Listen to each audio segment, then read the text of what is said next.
Morning, morning, morning, morning. Just another beautiful morning here in New York. Let's get started. By now, everybody's already seen the Vanity Fair article. And I wanted to highlight two sections of that article and go over that and show what that means for the community and not just the community, but the NFT space as a whole. The first section that I want to go over is that some has taken it to extremes, of course. Days into 2022, the first NFT billionaires were minted.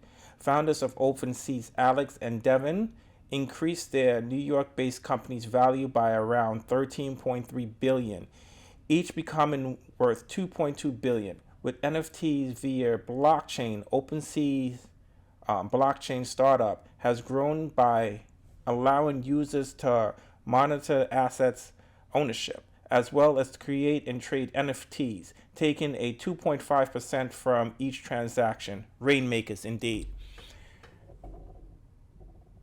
It's to highlight that there's value in these NFTs. And of course, everyone says there's a bubble. This bubble has to burst.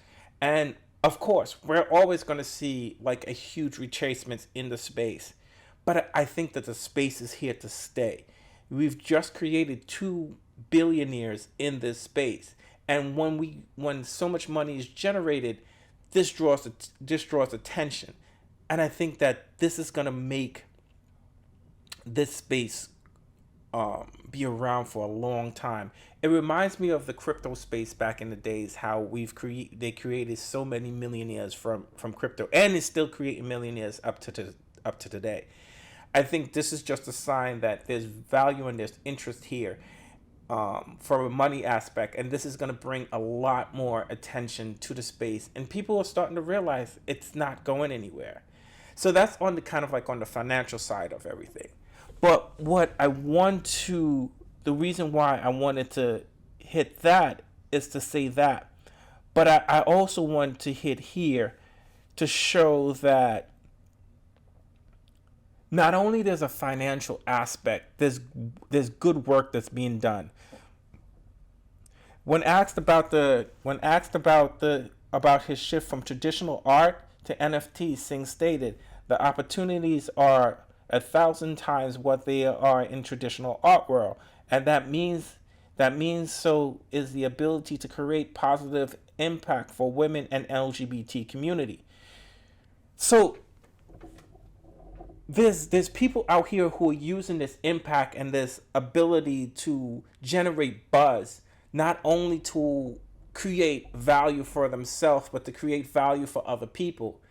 This NFT space opens it up so it's not just the big houses, the big art houses are able to create to make or break an artist. An artist can create something of their own and do the legwork and reap the value of their actual work while they're still here. You know, we look at all these artists, and a lot of them, they don't make it until they pass. But with OpenSea, and even with the collaboration with Veve has done so many collaborations with artists, and they're able to directly benefit from their art. I think this is just game changer. And the partnership with Veve and Singh and the artists, I think it's opening the eyes not just to the people who are in the art world, but I feel that Veve is going mainstream and it's opening art to the masses, you know, because the app is so easily accessible and you're so easily and you can get these NFTs so not easy is the wrong word, but at a value, you know. If we go into the app and we take a look at some of the art pieces, you know, we're going to see that I got exposed to artists that I didn't even know exist, and I got exposed to new genres of things that I didn't know exist. Of course, I knew about Givenchy because I was in the retail space for a long time. And let's take a look at that actual piece, like the rewind piece. You know, I wasn't I wasn't a huge fan of because, it's simple, but it's his branding, and I could respect that. I picked up one of those just to have it as well. But the Pride piece itself, when I saw this, I was like, I have to have it. You know, the artistry and how he put everything together was just so beautiful, Um, let's kind of take a look at it, like the way that he put everything together is just amazing. It's simple, but the symbolism behind everything is very, very, very, very powerful. And like, this is Veve's first big fashion house brand, you know, and I thought that was amazing. Like it's just very, very, very powerful. And then the other two pieces, the Amelia Earhart, I thought was awesome. You know, it out of all the pieces in this collection, it's my second least favorite. I love all of them, but it's my second least favorite. The Cleopatra is right behind Pride for me. Like, I just love this piece. Like, gorgeous. Just the way how it's portrayed and everything like that. Just the artwork. It's really, really powerful. And I didn't just want to show that, but I got exposed to artists that I didn't know exist, like Kozak. His Labbit pieces, I want them in real life, you know. I'm out there actively looking. Backstab is one of my favorite pieces in my collection. I love that. I was unfortunate I wasn't able to get the Jermaine Rogers Lucky. And it was my fault. The Jermaine Rogers Lucky piece I wasn't able to pick up. This is what I think Secret Rares should be. The way that they rolled out the Lucky piece is how I feel that they should roll out Secret Rares, just period. It was a surprise drop.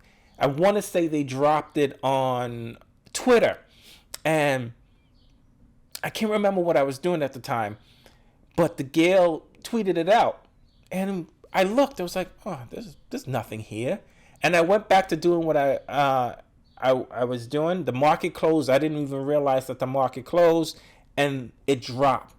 That's how I think like Secret Rares should drop in general. I don't think they should be part of the actual collection. I think they should just drop. And if you're on the app, and if you're collecting, you're on the app and you live and you breathe Veve, this is your reward for living and breathing Veve. I don't want to go too far off subject. So I love that piece as well. All of the other ones I have in terms of the rabbits from Jermaine Rogers. But Frank Kozak, there's one more artist from the original artist runs that I'm forgetting, and people are gonna hate me for this one. But yeah, I just wanted to drop this video and just say how big that Vanity Fair article was. You know, it's putting us into that mainstream conversation, and it shows that Veve is not just about the bottom line, but they are also about people and their impact on this world, you know, and I love that. And one of the reasons that keeps me invested in Veve is David Yu. His passion about collecting and his passion about this industry is what keeps me invested in this company. And win or lose, I have no regrets about being a part of the Veve community. That's all I got to say for today. Peace. I'm out.